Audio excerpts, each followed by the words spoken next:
The first thing people noticed was the curve, not the cabin beneath it. The roof.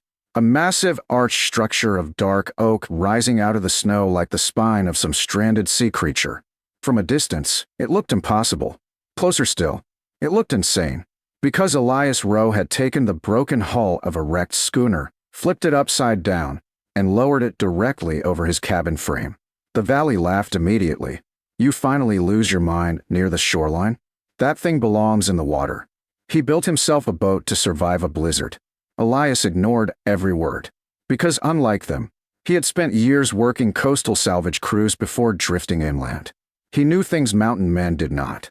Ships survived storms differently than cabins. Cabins resisted wind. Ships redirected it.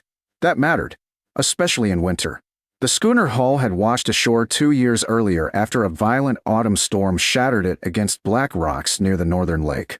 Most men stripped useful timber from the wreck and left the rest to rot.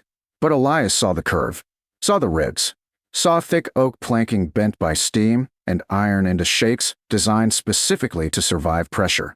Not flat pressure, moving pressure, waves, wind, weight. So when he finally bought a small stretch of frozen land near the valley edge, he returned to the abandoned hull with axes, ropes, and a team of borrowed horses. People gathered simply to watch the attempt fail. The hull section alone weighed more than most cabins. But Elias worked patiently. He cut away ruined sections, reinforced cracked ribs, built timber sled runners beneath the remaining frame. Then, inch by inch, he hauled the massive curved shell inland across frozen ground. It took 12 days. By the end, even the horses looked offended. But the hull arrived, and once it stood beside his unfinished cabin walls, people finally understood what he intended. That's your roof. Elias nodded. Curved roofs shed storms. Not like that they don't. But Elias knew better. Flat roofs collected winter. Sharp roofs fought it. Curved hulls redirected it entirely. Snow slid differently across them. Wind lost grip against them. More importantly, the thick oak planking held insulation value most frontier cabins lacked entirely. Shipbuilders never wasted material on weak hulls. The schooner's oak walls were nearly 4 inches thick in places, layered and sealed originally to survive freezing water and violent weather. Elias planned to make winter fight through every inch of it. The cabin beneath the hull remained simple. Low timber walls, stone foundation, compact rooms, nothing unnecessary, because the real structure sat above it. The overturned hull formed a massive insulating shell over the entire cabin frame, leaving a dead air gap between the living space ceiling and the oak curve overhead. That air gap became the secret, though nobody understood it yet. What's the point of all that empty space? Caleb Turner asked while watching Elias lower the hull slowly into place using block and tackle ropes tied to pine anchors. Still air traps heat, Elias answered. Caleb frowned. So does a blanket. Exactly. The hull settled over the cabin with a deep wooden groan as the oak ribs locked into their support beams. From that day forward, the cabin looked unlike anything in the valley. Part house, part shipwreck, part buried ark. People mocked it endlessly. Children called it the upside-down boathouse. Harlan Pike preferred Rowe's floating coffin. Elias answered none of it, because he was too busy sealing every inch.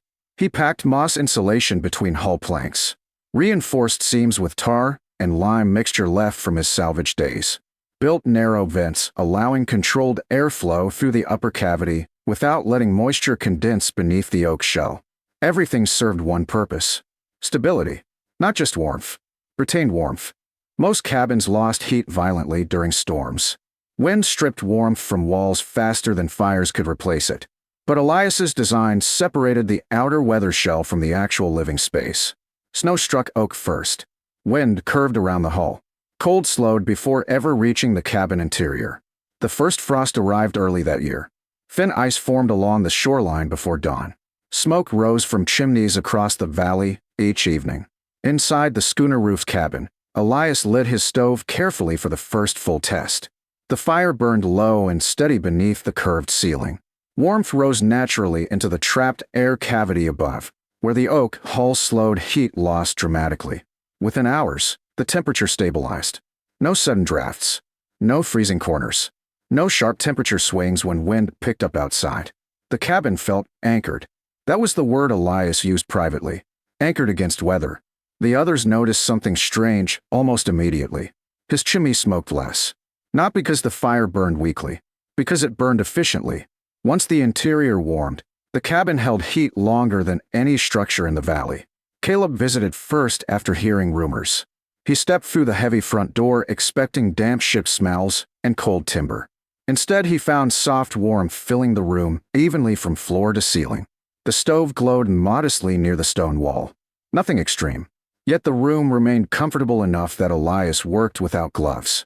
Caleb looked upward immediately. The curved wooden ceiling overhead arched like the inside of an enormous ship. "You can actually hear the wind sliding over it," he said quietly. That was true. Not hammering. Sliding. Storm noise softened against the hull curve instead of striking flat walls directly. Elias handed him coffee. "The roof's doing half the heating already." "How?" "Stopping the cold before it reaches us." Caleb removed his coat slowly. No draft touched his neck. No cold crept from the floorboards. Even the ceiling remained warm enough to prevent frost buildup. "That oak's really holding heat?" "The oak, the air gap, the curve, all together." Caleb laughed softly. "You built a cabin inside a ship." Elias smiled faintly. "Ships survive winters too." Outside, the valley prepared for cold the usual way. Bigger woodpiles. More blankets. Thicker chinking between logs. Inside the schooner roof cabin, Elias prepared differently. He focused on consistency instead of intensity. Moderate fire. Steady heat. Minimal loss. That became important once November storms arrived. The first heavy snowfall buried fences overnight and drove hard wind through the valley for nearly 12 hours straight. Cabin walls creaked across town. Roof edges collected thick ice. Families fed stoves constantly to keep up. Inside Elias's cabin, snow slid harmlessly down the curved hull while wind flowed over the oak shell without finding corners to attack. The temperature barely changed. That frightened Caleb more than if the cabin had struggled, because it meant the strange ship roof actually worked better than traditional designs. Then December arrived, and with it came the season's first true blizzard. Just after midnight, while snow roared across the valley hard enough to erase entire cabins behind drifting white, pounding struck Elias's front door. Elias opened the door against the force of the wind and immediately understood how bad the storm had become. Snow blasted inward in thick white sheets.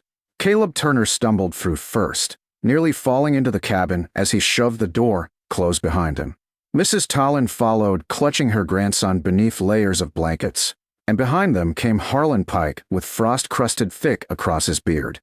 "Our roof's icing through," Caleb said between breaths, and Harlan's chimney collapsed.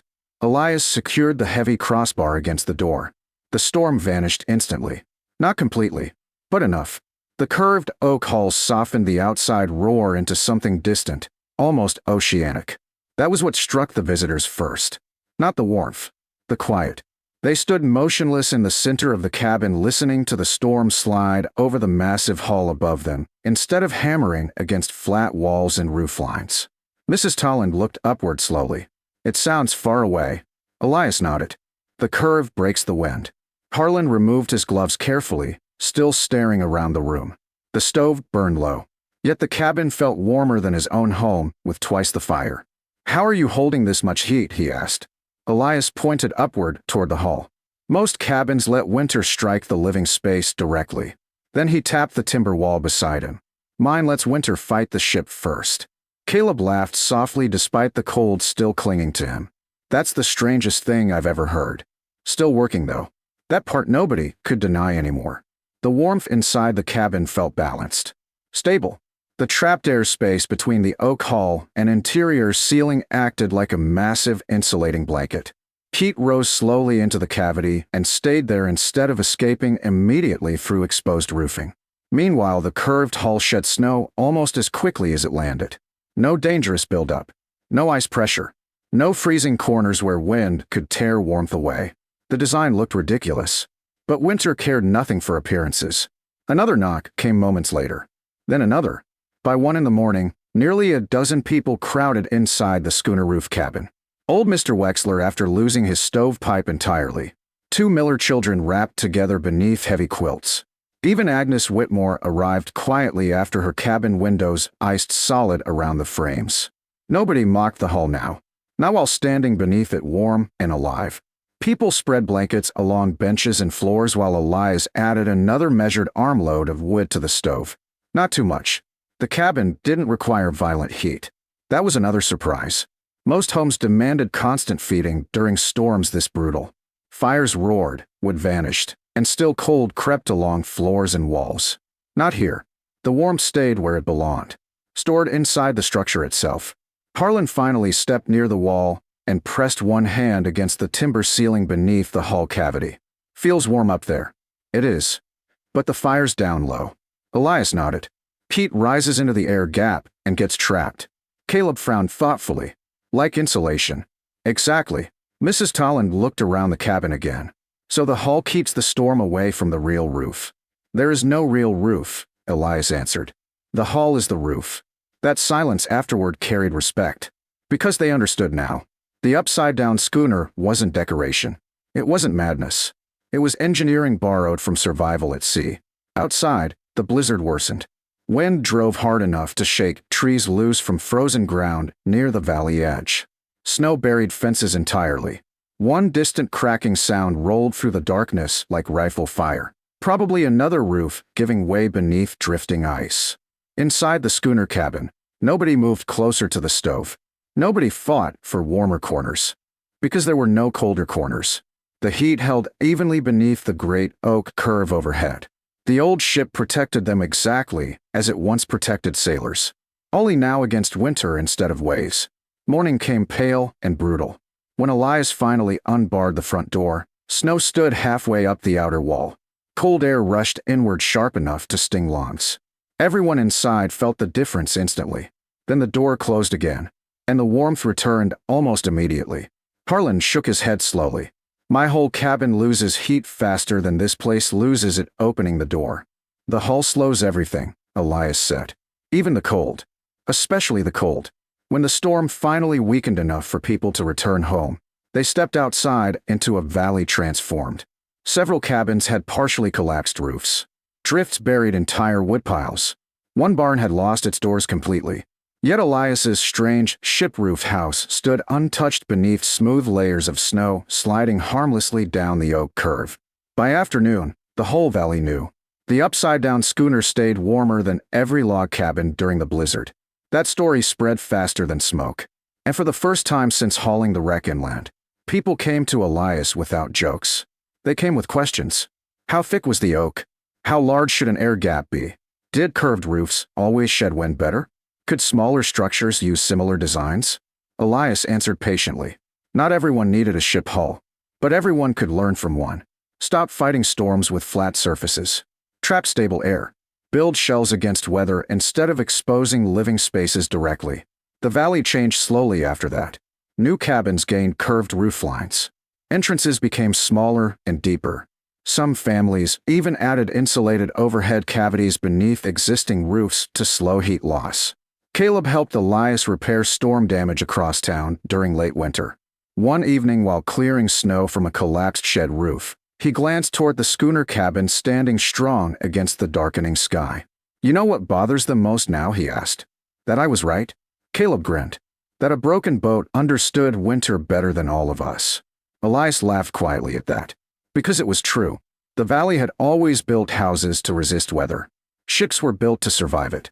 And long after spring thawed the snowfields and reopened the northern roads, travelers still stopped to stare at the strange cabin beneath the overturned schooner hull. Most expected it to look foolish.